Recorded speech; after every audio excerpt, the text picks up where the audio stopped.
তো আসলে আমাদের শিক্ষানোর যে পদ্ধতি আছে, একটা হচ্ছে যে আমাদের যে ট্রেনার আছে, প্রশিক্ষক আছে, তারা দেখা গেল আপনি বিস্তৃত ছাত্র হইল, তারা 1 মাসের জন্য বা 2 মাসের জন্য এখানে আসবে, থাকবে, সবাইকে পড়াবে, এটা একটা বিষয়। কিন্তু আপনার অনেক অনেক ব্যর্থ থাকে, বিশেষ করে আমি যতটুকু জানি যে যাই পরিবহন লাইনে আছেন, তো 3 দিন এলাকায় থাকেন, তার 3 দিন আমার হারিয়ে চলে না। এই জন্য যদি আপনারা সকল সম্মতি দেন, আমরা আমাদের এই অনুষ্ঠানে শেষ আলোচনা করি ইনশাআল্লাহ যে সপ্তাহে 3 দিন বা 4 দিন এসব আমাদের পরে পাখির মধ্যে ভালো আপনারা সময় দিবেন, এরকম একটা সময়ের মধ্যে আপনাদেরকে পবিত্র সম্প্রদায় শেখানো হবে ইনশাআল্লাহ। কি বলে আপনারা রাজি আছেন না?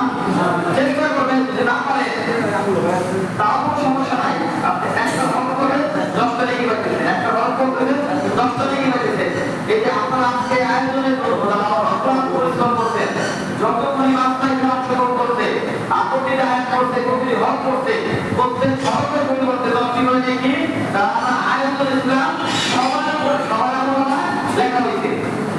বিভিন্ন মানুষের কিছু ঘোরাঘুরি করতে আমরা এটা করছি, এটা আমাদের একটা কি নিয়ম, যেটা আমরা সবাই নিয়োগ করেন ইনশাআল্লাহ। আমরা যেন যদি আমরা ছাত্র না খাই মাসে একটা রেখে